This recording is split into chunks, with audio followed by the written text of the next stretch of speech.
जय हिंद। आप सबका स्वागत करता हूँ। साथियों, एक बार फिर भारत न्यूज लाइव की खबर पर मोहर लगी है। कल हमने आपको खबर दिखाई थी, क्या सूबे के मुखिया यानी मुख्यमंत्री पुष्कर सिंह धामी मनाएंगे तो क्या बच्चे मान जाएंगे। कहीं ना कहीं जो बेरोजगारों का दबाव था, कहीं ना कहीं मुख्यमंत्री पुष्कर सिंह धामी ने उसे सुना है। पीछे आप देख लीजिए, परेड ग्राउंड है। 2 तारीख को दशहरे की तैयारी चल रही थी। बुराई पर अच्छाई का प्रतीक, बुराई पर अच्छाई की जीत के प्रतीक दशहरा मनाया जा रहा था। पीछे रावण था, लेकिन एक बड़ी चुनौती थी कि दशहरा होगा कैसे, क्योंकि मुख्य अतिथि रहते हैं मुख्यमंत्री। इस कार्यक्रम में वो आते कैसे, क्योंकि यहाँ तो प्रदर्शन चल रहा है। लेकिन देखिए, चेहरे संतोष का भाव है इन चेहरों पर, क्योंकि मुख्यमंत्री पुष्कर सिंह धामी यहाँ पहुंचे हैं। इनके पीछे पहुंचे, मैं अपने कैमरा सहयोग से कहूंगा उन बच्चों के चेहरे दिखा दें। देखिए, बॉबी पवार को संबोधित करने जा रहे हैं। बॉबी पवार संबोधित कर रहे हैं, क्या कहेंगे, ये बड़े सवाल है।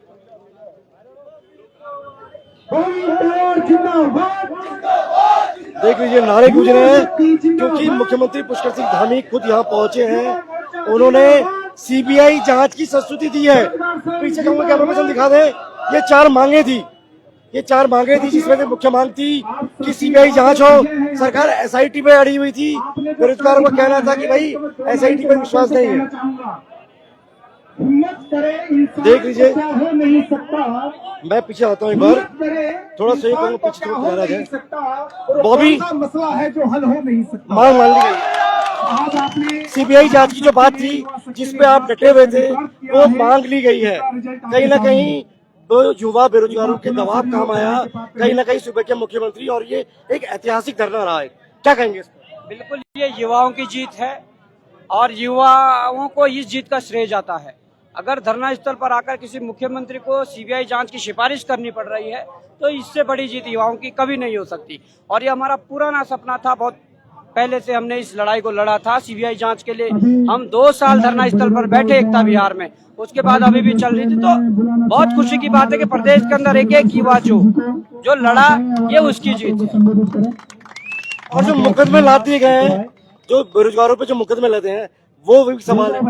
कई लोगों का आरोप थे कि बॉबी पवार लड़ाइयों को आधे अधूरे में छोड़ जाते हैं, सीबीआई तक क्यों नहीं ले गए। और उन्होंने कहा कि बॉबी पवार युवाओं का साथ छोड़ देते हैं। तो हमने बड़ी दृढ़ता के साथ हमने उन साथियों के जो फॉर्म भर रहे हैं, जो पढ़ाई कर रहे हैं, उनके जिन पर भी मुकदमे हैं, उन लोगों के मुकदमे वापस लेने के लिए हमने मुख्यमंत्री से कहा है, और उन्होंने कहा है कि मुकदमे वापस होंगे। सीबीआई जांच तक भी हम उसको ले जा गए हैं, और परीक्षा निरस्त भी जल्दी ही 10 तारीख तक हम टाइम देंगे। परीक्षा निरस्त अगर 10 तारीख तक नहीं होगी तो युवा लड़ना जानता है, फिर से लड़ेंगे। अभी कहीं मन में ये सवाल तो नहीं है कि आंदोलन को दबाने की अलग तरह से कोशिशें हुई, कहीं ये भी कोई आंदोलन को दबाने की कोशिश तो नहीं है क्या? इसके बाद सीबीआई जांच होगी, पूरा विश्वास है आपको? देखिए, जब इतने हजारों कैमरों ने कैप्चर किया है, हजारों कानों ने उसे सुना है, अगर इसके बाद भी धोखा होगा तो निश्चित ही और इस आंदोलन को तीव्र करेंगे और तेज करेंगे। बाकी युवाओं से क्या अपील करेंगे आप? युवाओं से साफ अपील है कि सबसे पहले हम लोगों ने जो शिक्षित होने का परिचय दिया, जो अनुशासन का परिचय दिया, उसके लिए आप बधाई के पात्र हैं, उसके लिए आप साधुवाद के पात्र हैं। मैं साफ संदेश देना चाहूंगा, इस बॉबी पवार ने, पूरे उत्तराखंड बेरोजगार संघ ने, एक एक व्यक्ति ने जो लड़ाई कई वर्षों से लड़ी, हमने हर लड़ाई को कोशिश की कि अंजाम तक पहुंचाया जाए, और इससे पूर्व भी कई लड़ाइयों को अंजाम तक पहुंचाया, और ये लड़ाई भी पहुंचाई। इसके बाद भी कोई अगर लड़ाई रह जाती है तो उसको भी, अगर कोई मांग रह जाती है, नहीं मानी जाती है, तो हम लड़ना थोड़ी भूले, लड़ना थोड़ी छोड़ा, लड़ेंगे और अंजाम तक पहुंचाएंगे। आपने छोटे छोटे बच्चों के वीडियो डाले थे अपने फेसबुक में, वो अपील कर रहे थे, वो आपके लिए अपील कर रहे थे कि मेरे मौसा इकट्ठा है वहाँ पे, उनके लिए जरूर पहुंचिएगा, मेरे मौसा जी को देखने। उनसे बच्चे से क्या कहना चाहेंगे? ये एक एक बच्चे की जीत है, एक एक युवा की जीत है, एक एक माता की जीत है, एक एक पिता की जीत है, एक एक भाई, एक एक बहन की जीत है। जिन लोगों ने प्रत्यक्ष अप्रत्यक्ष रूप से आंदोलन को समर्थन किया, प्रदेश में चल रहे आंदोलन को समर्थन किया, तो मैं उन सबको भी धन्यवाद देना चाहूंगा, उन सबको बधाई देना चाहूंगा कि ये जीत हमारी नहीं, ये जीत तुम सबकी है, हम सबकी है। और बीजेपी के नेता जो एक स्ट्रेटेजी के तहत कहीं ना कहीं आपको निशाने पर ले रहे थे, आपके वीडियो वायरल कर रहे थे और दिखाने की कोशिश कर रहे थे कि बॉबी जो है वो दलाल टाइप का है, उनसे क्या मैसेज देंगे? इस आंदोलन को बदनाम करने की कोशिश की गई, इस आंदोलन में कुछ दिन पूर्व एसएसपी और डीएम ने ये सर्टिफिकेट दिया, ये आंदोलन बहुत अनुशासित है। आज मुख्यमंत्री खुद सर्टिफिकेट दे के गए कि आंदोलन बहुत अनुशासित तरीके से, अच्छी तरीके से वो चल रहा था। नकल जिहाद को लेकर बात हुई आपकी कि नकल जिहाद क्यों कहा गया है? देखिए, व्यक्ति विशेष का ये वो है, उन्होंने नकल जिहाद का क्या कहा। हमारी मुख्य मांगे थी, उन मांगों पर अमल हुआ, ये युवाओं के लिए बड़ी बात है। और हम चाहते कोई भी मुद्दा राजनीति की भेंट न चढ़े, युवाओं की अगर मांगे वो सॉल्व हो। आज मुख्यमंत्री जी पुष्कर धामी जी, कल कोई और होगा, परसों कोई और होगा, तो युवाओं की मांगों को प्राथमिकता देनी चाहिए और युवाओं की मांगों को मानना चाहिए। अंत भला तो सब भला, बिल्कुल। और युवा की बात अंत भला तो सब भला। मुख्यमंत्री जी ने कहा कि हम सबसे बड़ा धन्यवाद हम अपने बड़े भाई मोहित पवार, राम कंडवाल और तमाम सारे जो हमारे बेरोजगार संघ के जो सदस्य हैं उनको देना चाहेंगे, जिन्होंने ये इतनी बड़ी मांग हमारे युवाओं की लड़ी है और हमें जीत हासिल करवाई है। इनका हम सबसे बड़ा धन्यवाद और उनका आभार करते हैं। दुकानें लगती हैं। मैं अपने कैमरा सहयोगी से कहूंगा, सुरेश स्पीच दे रहे हैं, बता रहे हैं कि क्या क्या हुआ, पूरी अपडेट दे रहे हैं, वो दिखा दें वहाँ पे। स्पष्ट रूप से इधर से आ कह जाए। रहा हूँ कि हम लोगों को अभी विचार करते हैं, सभी लोग हम आपस में बैठेंगे, आप लोग भी इसमें रहेंगे, लेकिन शालीनता के साथ हर एक व्यक्ति की बात सुनी जाएगी, हर एक युवा की बात सुनी जाएगी। ये उत्तराखंड बेरोजगार संघ का व्यक्तिगत आंदोलन नहीं है, ये आप और हम सब का आंदोलन है। और ये सफलता अगर है तो आप, हम और सब की सफलता है, और उन सब अभिभावकों की सफलता है जिन लोगों ने हमें समर्थन किया। हमारे सामने भट्ट जी है, तमाम बुजुर्ग हमारे एक्स आर्मी के लोग हैं, उत्तराखंड स्वाभिमान मोर्चा के तमाम हमारे मार्गदर्शक, संरक्षक और आने वाले समय का नेतृत्व हमारे साथ है। तो तमाम लोग हमारे बीच हैं, सबके साथ विचार विमर्श होना है।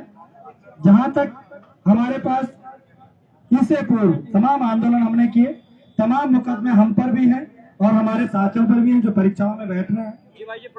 मुख्यमंत्री जी ने ये बड़ी बात कही है, चूंकि समय उनसे ये भी कहा कि आपने ये बात जो है पूर्व में गैरसैंण में भी कही थी और आप यहाँ पर भी कहेंगे या कह रहे हैं, तो कहीं इसमें गड़बड़ी ना हो। तो उन्होंने हमारे सामने ही जो है सचिव शैलेश बगोली जी को हमारे सामने ही कॉल किया और कहा कि ये मुकदमे तुरंत हटने चाहिए। तो तमाम देखिए साथियों, आप लोग अभी आपको पता होगा, अभी यहाँ पे 2 मुकदमे ऑलरेडी हुए इसी आंदोलन के। जब एक पत्रकार साथी के साथ भी आप लोगों ने या किसी ने, वो भी मुकदमा हुआ हम लोगों के, तमाम मुकदमे हो रहे हैं। तो इसलिए हम लोगों को शालीनता से रहने की जरूरत है। मैं हमेशा बार बार कहता हूँ, संवैधानिक दायरे में लड़ेंगे, संवैधानिक तरीके से लड़ेंगे और जीतेंगे। ये आपकी ताकत है कि मुख्यमंत्री यहाँ पर आए।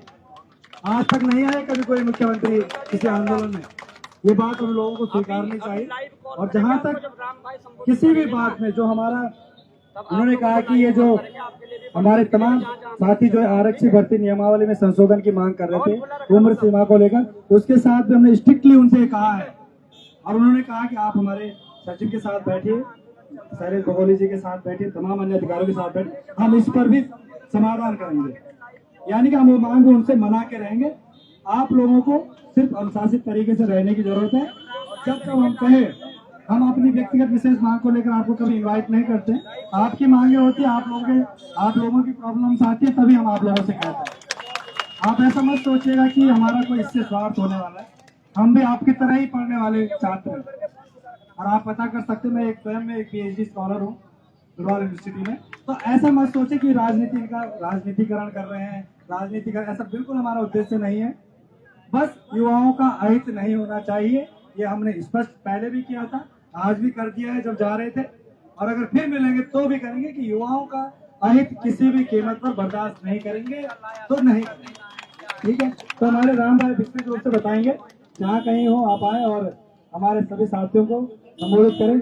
उससे पहले मैं चाहता हूँ कि बॉबी भाई भी, क्योंकि इस पूरे घटनाक्रम में हमारे साथ मौजूद रहे, हमारे संरक्षक भी हैं, हमने उनके नेतृत्व में तमाम आंदोलन लड़े हैं और तमाम आंदोलन जीते हैं। आज जिस नकल विरोधी कानून की जो बात हमारी सरकार करती है, वो हमारे संघर्ष का परिणाम है, वो बॉबी भाई के नेतृत्व का परिणाम है।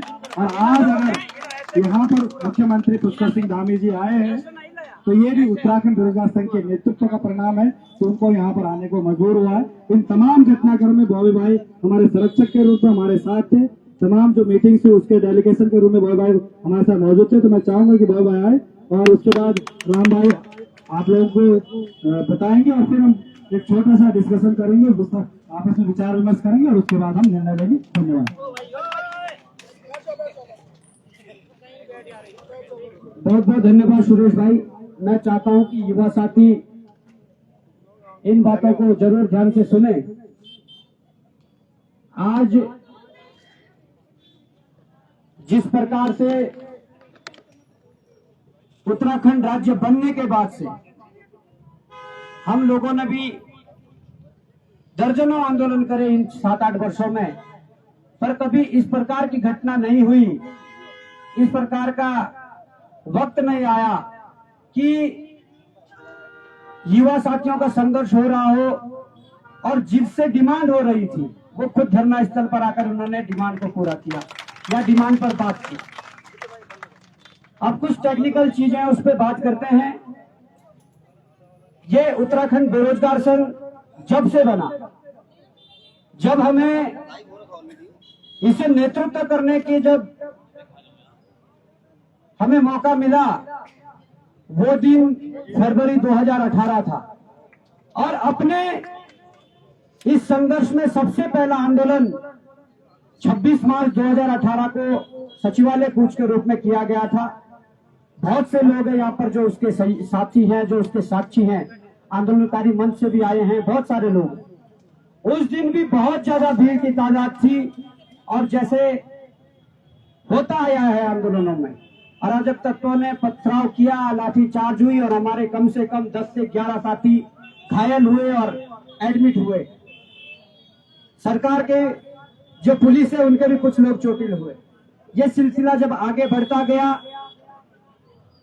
तो आज संरक्षक के रूप में मैं ये बातें आप लोगों को यहां से बोल रहा हूं, बेरोजगार संघ के संरक्षक के रूप में। भले ही मेरे बाद राम भाई अपना संबोधन करेंगे और अपने संबोधन के माध्यम से सारी चीजों को क्लियर करेंगे, पर मैं अपने संबोधन के माध्यम से आप लोगों के बीच कुछ चीजें हैं उसको क्लियर करना चाहूंगा। जिस प्रकार से ये घटना घटित हुई, पेपर लीक हुआ, सरकार ने तो इस बात को नहीं माना था। इनका एक ही बात थी, आयोग की एक बात थी कि 3 पन्ने बाहर आए हैं, पर जब हाथ में हम 2-3 दिनों से इस कानून को लेकर घूम रहे हैं तो ये तय हो गया कि पेपर लीक था। ये तय हो गया कि ये पेपर लीक था, क्योंकि इसमें जो लिखा गया है, इसमें लिखा गया कि परीक्षा के दौरान एक भी प्रश्न इधर से उधर होता है डिजिटल रूप में या मौखिक रूप में या इस तरीके से, तो वो क्या है, लीक माना जाएगा, लीक की श्रेणी में आएगा। अब मैं आप लोगों के माध्यम से अपनी बात को रखना चाहूंगा इस मंच के माध्यम से कि जिस प्रकार से उत्तराखंड बेरोजगार संघ, उत्तराखंड के युवा साथी जो यहाँ पर बैठे हुए हैं, उत्तराखंड के युवा साथी जो हल्द्वानी में भूख हड़ताल पर बैठे हुए हैं, उत्तराखंड के युवा साथी जो बड़कोट में अनिश्चितकालीन धरने पर बैठे हुए हैं, वो साथी जिन्होंने विकास नगर से लेकर ऋषिकेश हरिद्वार से लेकर पिथौरागढ़ बागेश्वर से लेकर अल्मोड़ा से लेकर चमोली गोपेश्वर से लेकर उत्तरकाशी तक, टिहरी तक, जहां जहां भी इस आंदोलन को गति दी, वो आज इस जीत के हकदार है। वो इस जीत के बधाई के पात्र है, वो इस जीत के लिए, क्योंकि ये जीत किसी की सिंगल जीत नहीं है। अगर मैं ये कहूं कि ये भव्य पवार की जीत है तो वह 100% गलत बात है। अगर मैं ये कहूं कि राम कंडवाल की जीत है तो यह 100% गलत जीत है। इस लड़ाई में एक एक युवा जो परीक्षार्थी है, एक एक युवा जो परीक्षार्थी नहीं है पर हमारे सहयोग के लिए आता है, एक एक अभिभावक, वो माता के रूप में हो, पिता के रूप में हो, भाई के रूप में हो, बहन के रूप में हो या हमारे बुजुर्गों के रूप में हो, जिसने इस आंदोलन को गति दी, चाहे देहरादून में गति दी हो, चाहे अन्य जगहों पर गति दी, ये उन सबकी जीत है। इसके अलावा उन कोचिंग संस्थानों के जो हमारे सहयोगी हैं, जो साथी हैं, जिन लोगों ने बराबर यहाँ पर इस आंदोलन को तन मन धन से सहयोग किया और बहुत अच्छी तरीके से आप लोगों का सहयोग रहा, आप भी बधाई के पात्र हैं, धन्यवाद आप सबका। इसके अलावा कई सामाजिक संगठन, कई राजनीतिक दलों के व्यक्ति जिन्होंने इस आंदोलन को आगे बढ़ाने के लिए, इस आंदोलन को लड़ने के लिए जिन लोगों ने सहयोग किया, ये उन सबकी जीत है। और मैं मानता हूं कि अगर मुख्यमंत्री को धरना स्थल पर आना पड़ा, इसके पीछे कोई बहुत बड़ा कारण रहा होगा, इसके पीछे कोई बहुत बड़ा कारण रहा होगा। और इसके पीछे का कारण हम और आप समझ सकते हैं। इसलिए समझ सकते हैं कि उनकी जो अंदरूनी जांच चल रही थी, उन्हें यह पता लग गया था कि पेपर को कैंसिल होना ही है। उन्हें यह पता लग चुका था कि जो सीबीआई जांच के जो स्वर है, वो गांव-गांव से, घर-घर से निकलने शुरू हो गए थे। जो सीबीआई जांच की मांग के जो स्वर है, वो दिल्ली में उनके ही सरकार में, चाहे लोकसभा के सदस्य हैं, चाहे पूर्व मुख्यमंत्री रहे हो या अन्य कोई उनके पार्टी के पदाधिकारी हो, ये स्वर उनकी जुबान से भी निकलने लगे थे कि अब सीबीआई जांच होनी चाहिए। तो मैं सबको धन्यवाद देना चाहता हूं जिसने भी सीबीआई जांच के पक्ष की बात की। उसमें चाहे इनके पार्टी के पदाधिकारी रहे हो, विपक्ष के लोग रहे हो, या कोई भी छात्र छात्राएं रहे हो।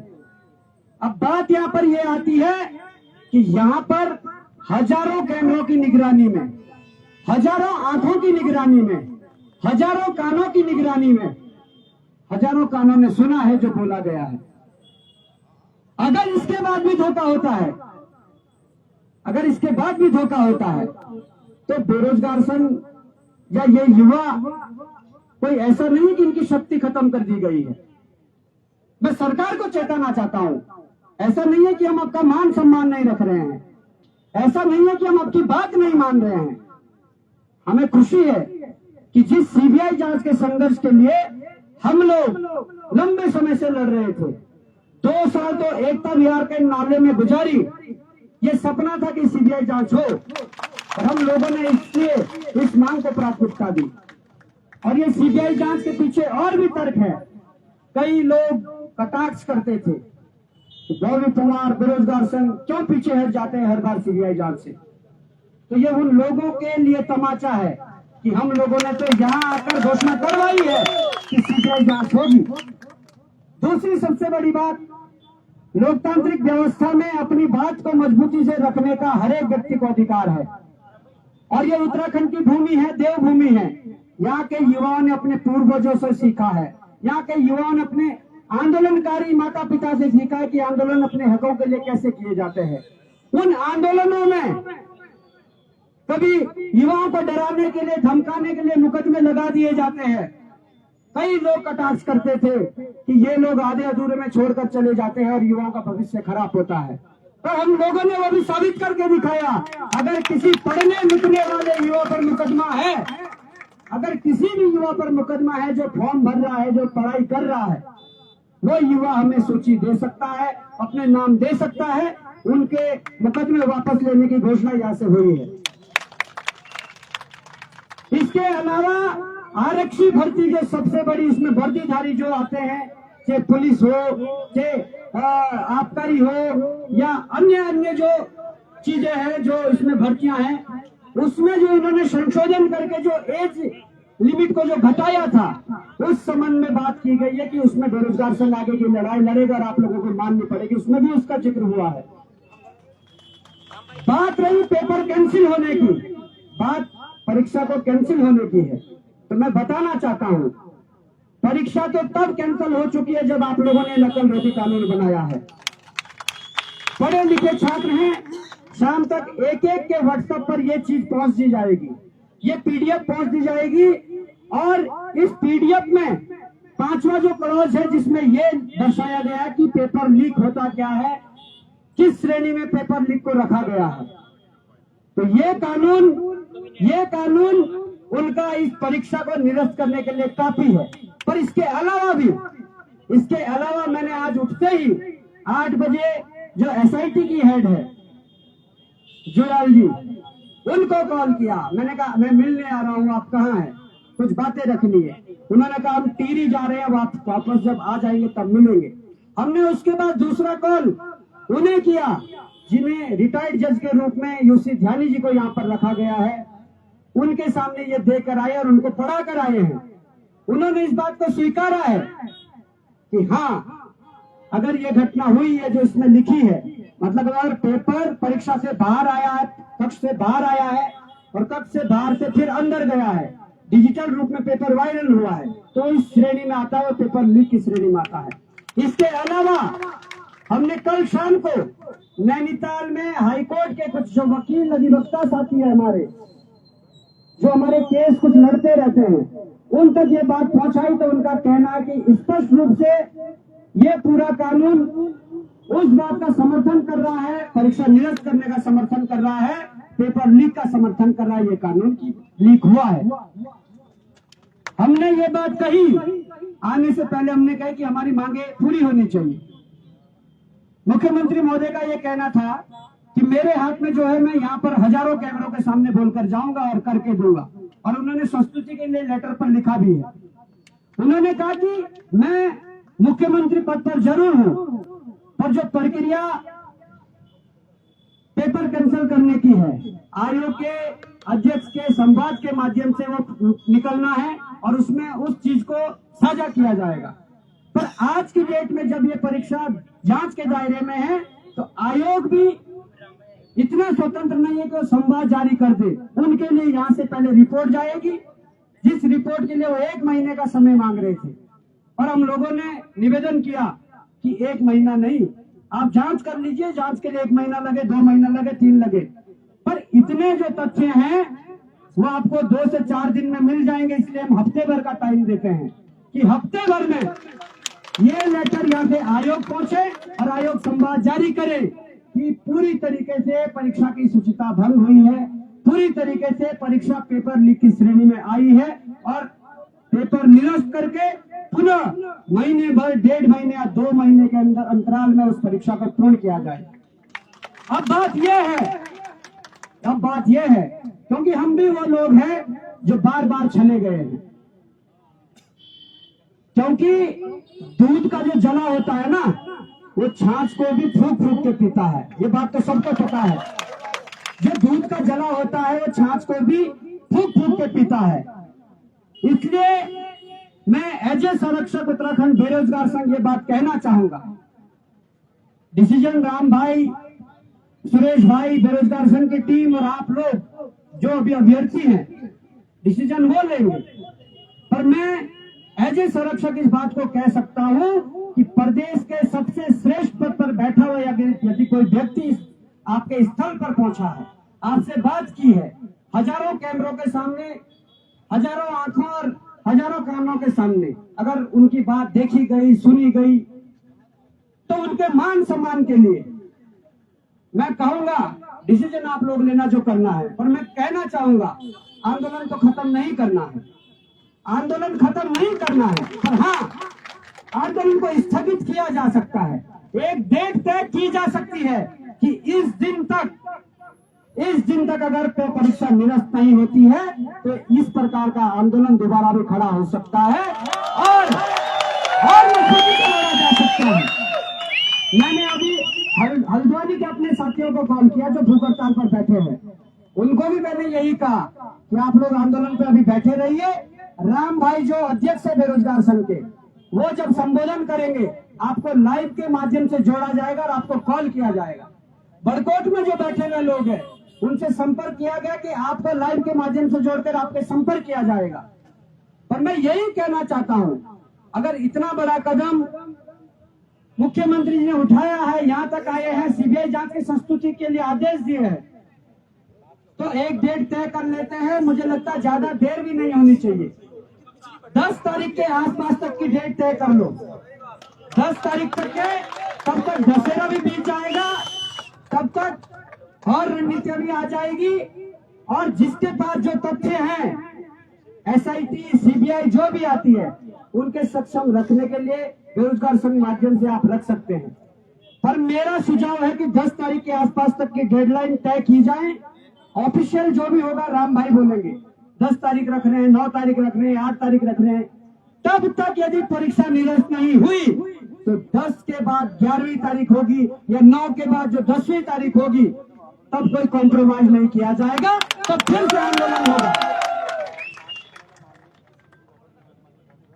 ये सारी बातें मैं इसलिए कह रहा हूं, सारी बातें इसलिए कह रहा हूं कि जिस प्रकार से ये आंदोलन लड़ा गया, ये आपके अनुशासन की जीत है। जो अनुशासन आप लोगों ने दिखाया, अगर इस आंदोलन का राजनीतिकरण हो जाता, अगर ये आंदोलन राजनीति की भेंट चढ़ जाता, भाई यार रुक जाओ थोड़ी देर, बांट देना, उसके बाद बांट देना। अगर ये आंदोलन राजनीति की भेंट चढ़ता तो मुझे नहीं लगता कि सरकार इस बात को सुनने वाली थी। उन्हें लगता कि ये राजनीतिक रूप से इसका फायदा उठाना चाहते हैं। और हम जानते हैं एक छात्र का सिर्फ ये सपना होता है कि अगर उसकी परीक्षा में धांधली हुई तो अगर उसने जो जांच की मांग करी वो होनी चाहिए, और वो हुई। एक छात्र का सपना होता है कि अगर उस परीक्षा की विश्वसनीयता समाप्त हुई, अगर उस परीक्षा पर, पेपर पर प्रश्न चिन्ह खड़े हुए, एक छात्र की डिमांड होती है कि वो उस परीक्षा को दोबारा करवाया जाना चाहिए। और हम कहते हैं कि ये दोबारा होनी चाहिए। और एक डेडलाइन तय कर लो, आप लोग भी तय करना। जब राम भाई बोलेंगे उससे पहले आप लोग तय करना, क्योंकि ज्यादा लेट भी ना हो, ऐसा भी ना हो कि आप 1 महीने का टाइम उन्हें दे रहे हैं। 7 दिन हमने बोले हैं, तो ज्यादा से ज्यादा 10 तक इसे बढ़ाया जा सकता है कि 10 तारीख तक ये परीक्षा निरस्त हो जाए और युवाओं को पुनः मौका मिले और एक बार फिर से सरकार ये दिखाए कि हम युवाओं के साथ हैं। और जिनके भी मुकदमे हैं, जिन छात्रों पर मुकदमे हैं, वो बेरोजगार संघ को अपने नाम दे सकते हैं, मुकदमा संख्या दे सकते हैं। उन मुकदमों को वापस करवाने की जिम्मेदारी हमारी है। बेरोजगार संघ उसकी जिम्मेदारी लेता है। आरक्षी भर्ती में नियमावली संशोधन में जो बैठकें होनी है, जो चीजें होनी है, उसमें राम भाई वगैरह और आप में से कुछ साथी जो उन परीक्षाओं को देते हैं, उनका संयुक्त डेलीगेशन उस लड़ाई को लड़ेगा। ये मैं आपको विश्वास दिलाता हूँ। परीक्षा निरस्त करने को लेकर ऐसा नहीं कि हम 10 का इंतजार करेंगे। 10 तारीख सरकार को डेडलाइन है कि 10 तक निरस्त किया जाए। ये भी विश्वास दिलाते हैं कि कल सुबह से परीक्षा निरस्त करने को लेकर जो तथ्य, जो चीजें, जहां जहां मीटिंगें करनी है, बेरोजगार संघ का जो डेलीगेशन है वो कल से इसकी शुरुआत कर देगा, मिलना शुरू कर देगा, तथ्य करने इकट्ठे करना शुरू कर देगा और इस परीक्षा को निरस्त करने के लिए पूरा जोर लगा देगा और दोबारा परीक्षा करवाने के लिए पूरा जोर लगा देगा। तो बाकी देखिए, ये नेतृत्व की क्षमता होती है कि राम भाई ने बड़ी शालीनता से, आप सबने बड़ी शालीनता से ऐसे जगह पर इस आंदोलन को बदनाम करने की कोशिश की गई। साथियों, मैं सोशल मीडिया में देख रहा था, हमारे कुछ साथी यहाँ पर बोल कुछ गए। कल इनके अध्यक्ष महेंद्र भट्ट जी कह रहे थे कि आंदोलन में बैठे हुए सब अनपढ़ लोग हैं, कोई पढ़े लिखे नहीं है।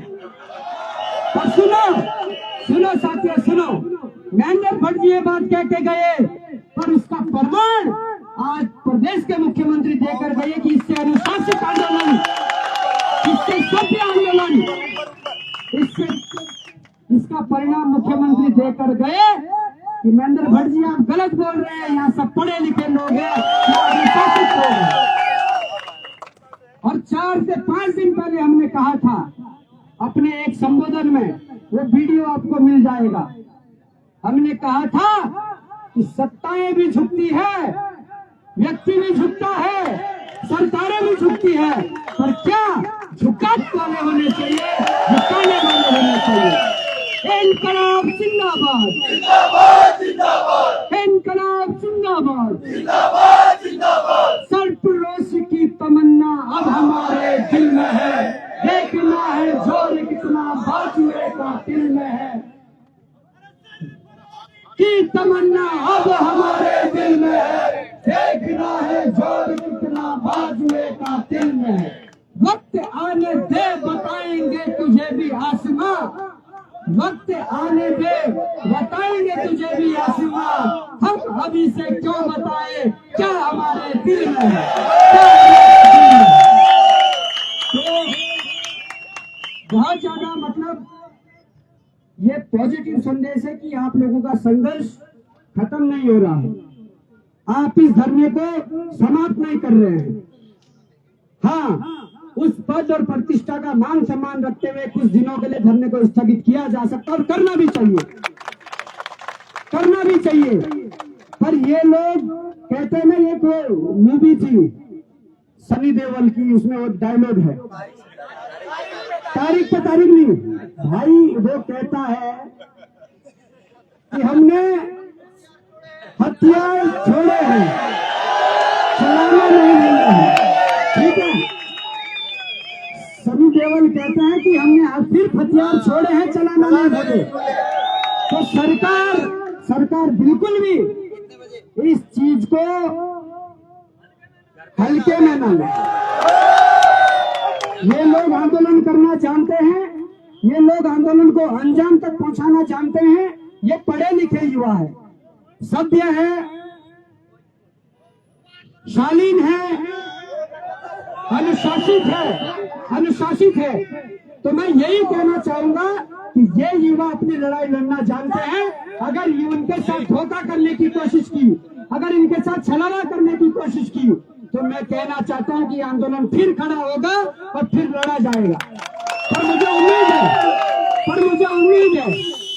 उम्मीद है सीबीआई की जांच से तुम्हारे सामने हो गई, परीक्षा निरस्त, ये भी हमारे साथ परिणाम है, वो भी नहीं करेंगे तो उसके माध्यम से भी होगा।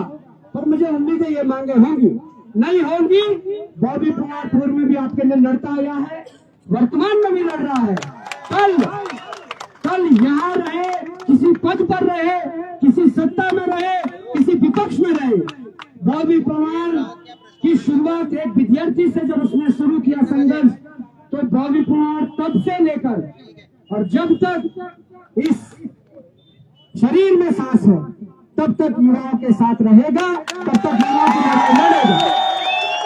तो मैं अपने शब्दों को विराम देता हूं और राम भाई को कहता हूं कि आप पूरी तरीके से आधिकारिक रूप से अपनी बात को रखिए। और मैं कहना चाहता हूं, जब आपका संबोधन होगा, आप हल्द्वानी में जो भूख हड़ताल पर बैठे लोग हैं हमारे, उनको लाइव कॉल करके उनसे भी वार्ता करें।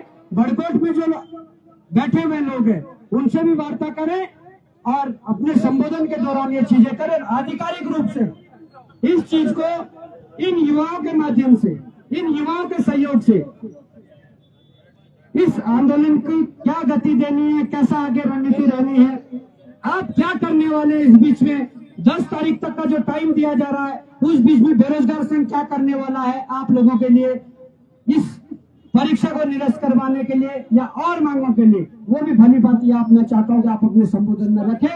और मैं इन्हीं शब्दों के साथ एक बार पुनः सबका धन्यवाद देना चाहता हूं, सबके संघर्ष को सलाम करना चाहता हूं।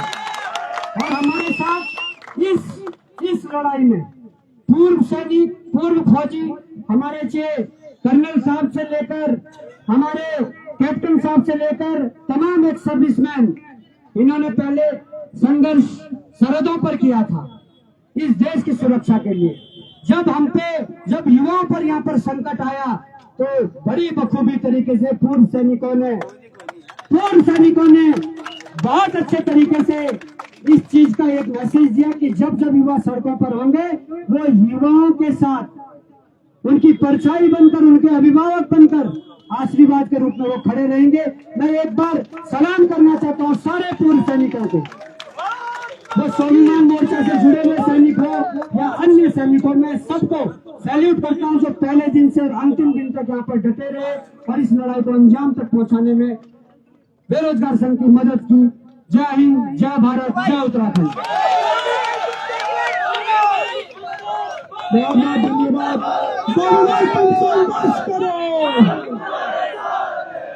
तुम संघर्ष करो, बहुत बहुत धन्यवाद आप सभी का और बड़े बड़े का।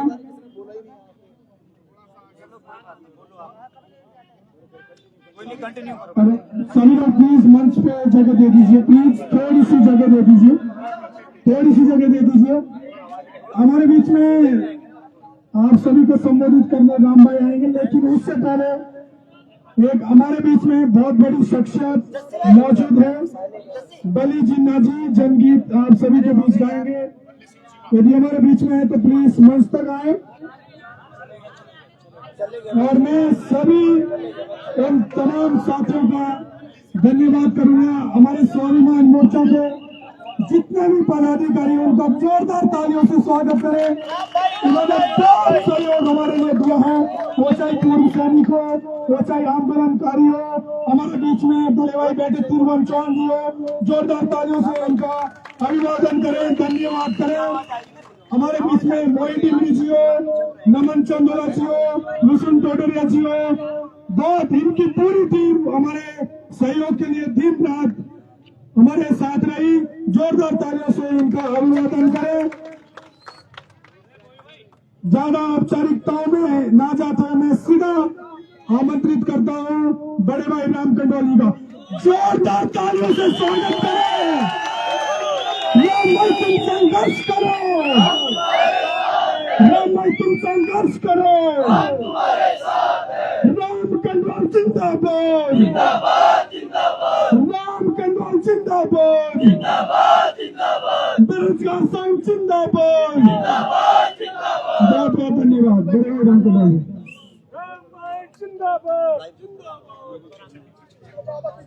हेलो भारत माता की, भारत माता की। युवा शक्ति जिंदाबाद, युवा शक्ति जिंदाबाद। साथियों, आज आपने वो करके दिखाया है कि भाई राज्य का एक मुख्यमंत्री वो आप लोग सड़क में, आपने उनको भी सड़क पर ला दिया। ये बहुत बड़ी खुशखबरी है। ये राज्य गठन से पहले जो लड़ाई हुई थी, वो लड़ाई जो है हमने उतनी नहीं देखी थी, क्योंकि हम उस समय छोटे हुआ करते थे। लेकिन साथियों, राज्य गठन के बाद आज जो लड़ाई हुई है वो हमने भी देखी है, और जिन्होंने राज्य गठन की लड़ाई लड़ी थी उन्होंने भी देखी है। और ये कहा है कि ऐसा आंदोलन हमने कभी अपने जीवन में नहीं देखा साथियों, जो इस बार परेड ग्राउंड में हुआ। मैं तमाम उन यहाँ पर जो आंदोलन में शामिल हुए उन छात्रों का बहुत बहुत आभार जताता हूँ। यहाँ पर जो अभिभावक आए उनका आभार जताता हूँ। और साथियों, ये एक ऐसा आंदोलन रहा जिस आंदोलन में हर कोई जो है मदद करता रहा एक दूसरे की। अगर आप देखेंगे साथियों, तो यहाँ पर पानी की व्यवस्था, कोई पानी लाता था इधर से तो बांटने वाले कोई और आ जाते थे हमारे भाई की, चलो मैं बांटता हूँ।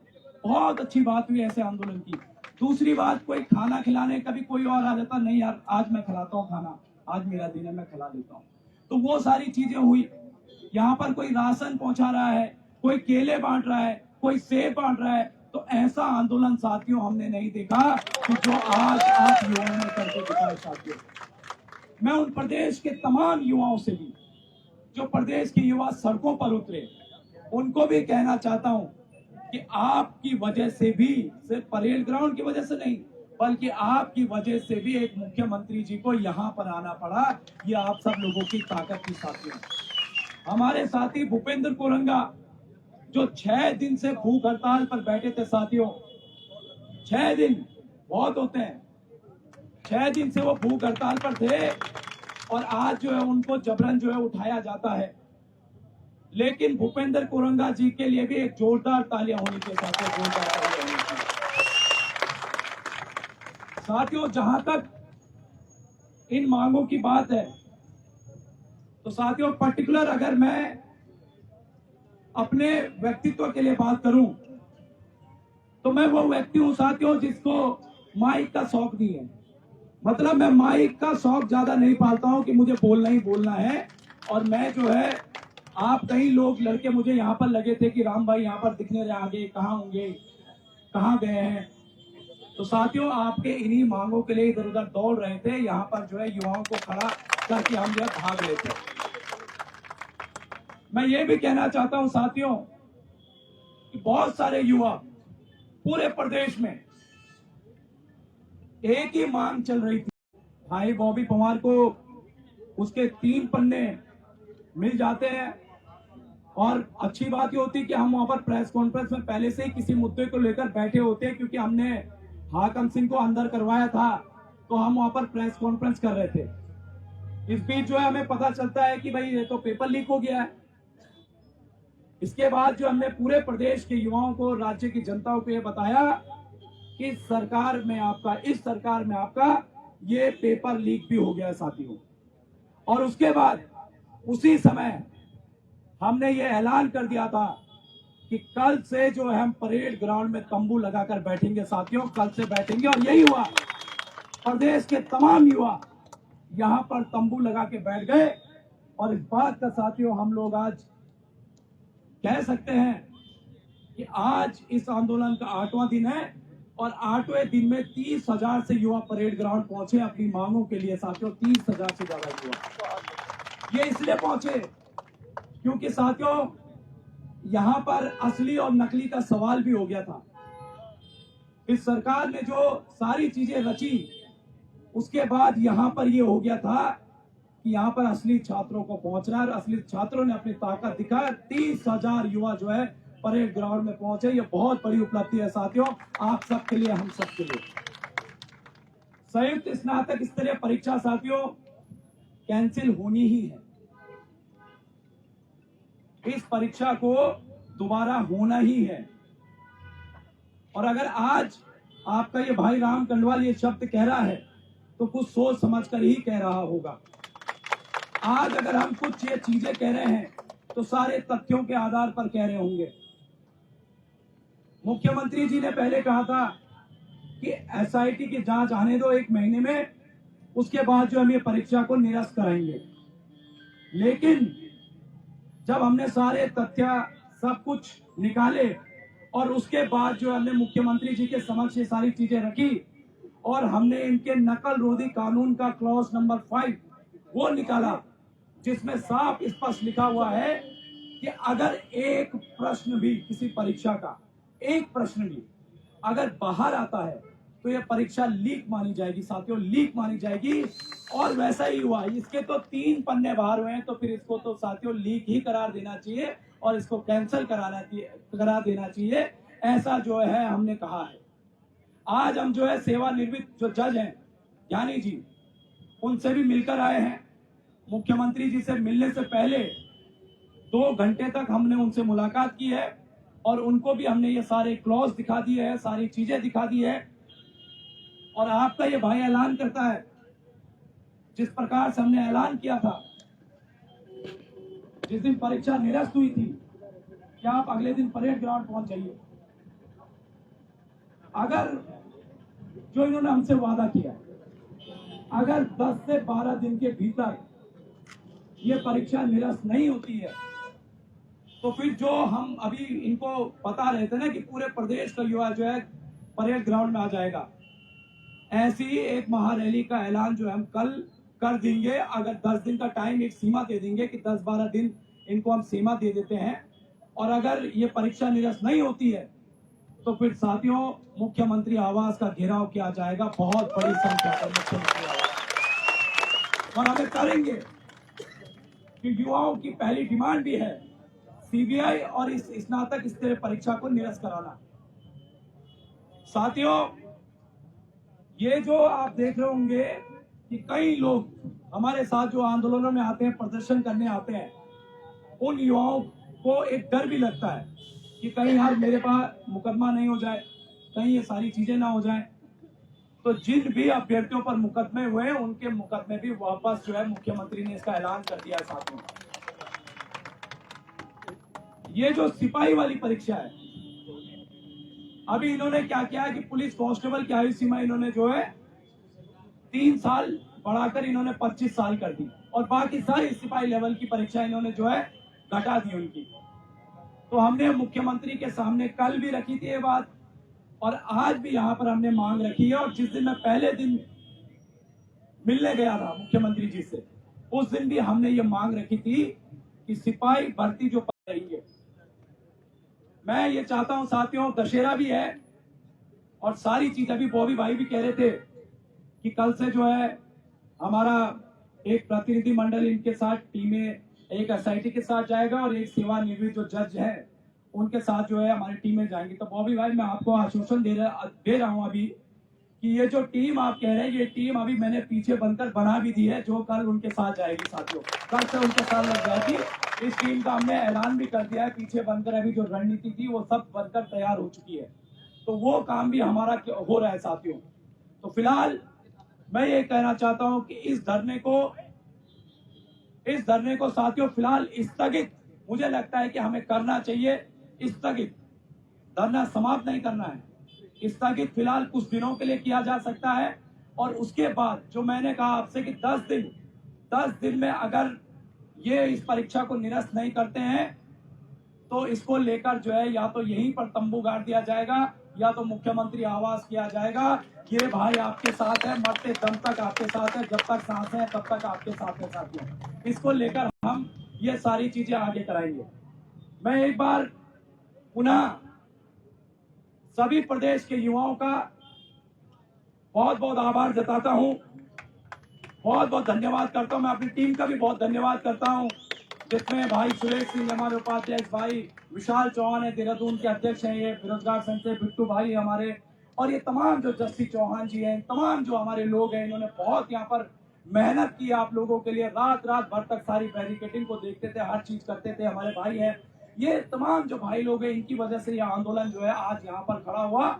और बहुत बड़ी बात है कि सीबीआई इस प्रदेश में आ रही है, सीबीआई के कदम इस प्रदेश में पड़ रहे हैं साथियों, बहुत बड़ी बात है, ऐतिहासिक जीत है इस राज्य के लिए, बहुत ऐतिहासिक जीत है आप सब युवाओं की। और युवाओं ने एक बार फिर दिखा दिया कि साथियों जो कोई नहीं कर सकता वो उत्तराखंड का युवा कर सकता है, कर सकता है, कर सकता है साथियों। तो वो फूल नहीं है। तो मैं एक बार साथियों ये जो सारे फूल हैं, मैं एक बार इन फूलों को आप लोगों को समर्पित करता हूं जिन्होंने इस आंदोलन में अपनी बड़ी भूमिका निभाई।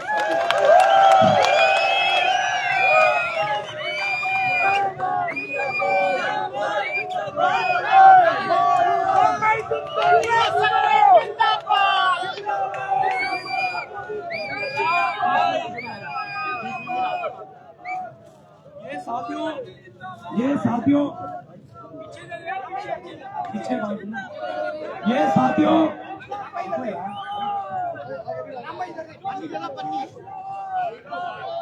एक मिनट, ये एक फूल उन राज्य के तमाम हजारों युवाओं को जो सड़कों पर उतरकर जिन्होंने आप लोगों का साथ दिया साथियों, एक फूल उनके नाम, ये एक फूल साथियों उनके नाम, इस प्रदेश के उन तमाम अभ्यर्थियों के अभिभावकों के नाम जिन्होंने आप सबका साथ दिया साथियों, एक फूल साथियों उन तमाम हमारे जो साथी भूपेंद्र कोरंगा है जिन्होंने 6 दिन से भूख हड़ताल पर बैठे थे, एक फूल उनके नाम साथियों, एक फूल उनके नाम। तो फिलहाल साथियों ये कहना चाहेंगे माधव रानी का हनुमान जी के लिए, माधव रानी के लिए, हनुमान जी के लिए। और मुझे पूरी उम्मीद है साथियों, नवरात्रे फिलहाल चल रहे हैं और हम जो है दशहरा भी मनाएंगे अब अच्छे से, और एक फूल नवरात्रि में माँ के नाम साथियों, एक फूल। और बहुत सारे युवाओं को ट्रोल भी किया गया साथियों, बहुत सारे युवाओं को यहाँ पर जो पढ़ने वाले युवा उनको भी ट्रोल किया गया, लेकिन प्रदेश के मुख्यमंत्री ने यहाँ पर आकर ये सारी चीजें भी खत्म कर दिया साथियों। युवा ही सर्वोपरि है इस प्रदेश में, युवा ही सर्वोपरि है।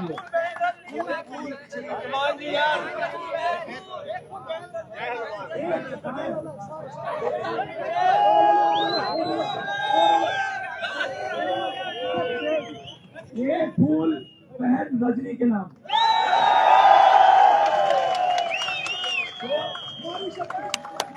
नारी शक्ति जिंदाबाद, जिंदाबाद, जिंदाबाद, नारी शक्ति जिंदाबाद, जिंदाबाद, जिंदाबाद, नारी शक्ति जिंदाबाद, जिंदाबाद, जिंदाबाद। तो नारियों ने भी इस आंदोलन में साथियों बहुत बड़ी भूमिका निभाई। मैं आप सबका बहुत तहे दिल से आभार जताता हूँ और सबका बहुत तहे दिल से आभार साथियों।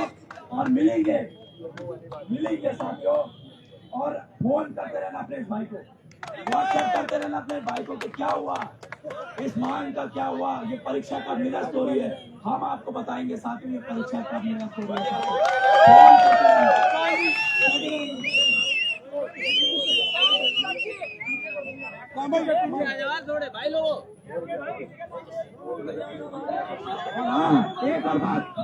एक और बात, इस भाई ने जब ये आंदोलन चल रहा था तो इस भाई ने अभी कल ही पीएमओ को भी फोन कर दिया है, राज्य में जो चल रहा है उसको लेकर पीएमओ ऑफिस में भी फोन कर दिया है। इसको लेकर बहुत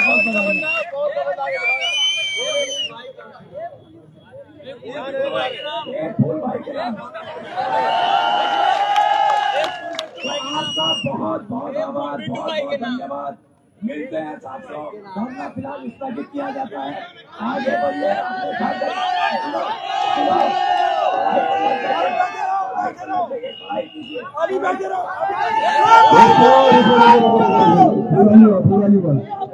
हमने पिछले 7 मौसमों में ये बात मैंने पहले दिन भी कही थी, ये बात मैंने पहले दिन भी कही थी, नवरात्र में हमें माता रानी का आशीर्वाद चलो मिलेगा।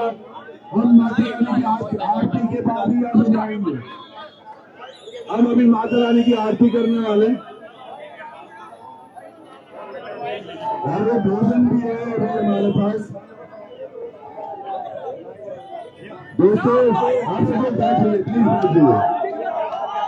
माता रानी की, वंदे मातरम।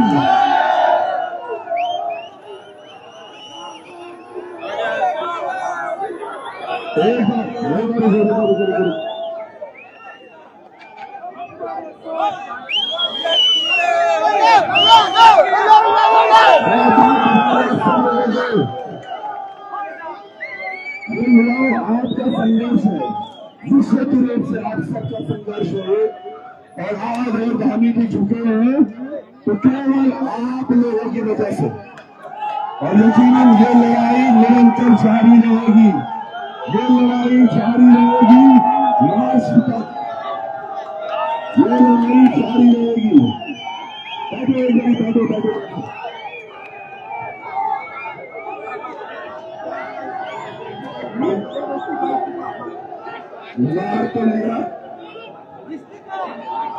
मार तो लिया कि मैं इस्तीफा ली।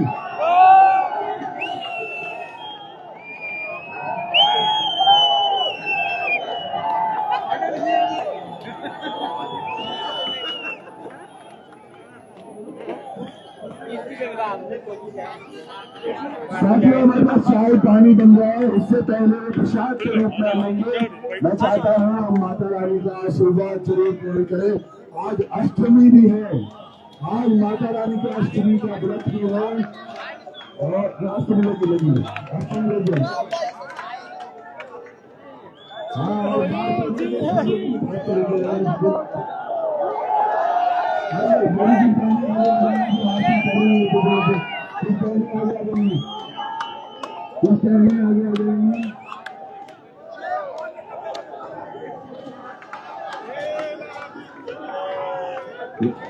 षड्यंत्र करते रहे,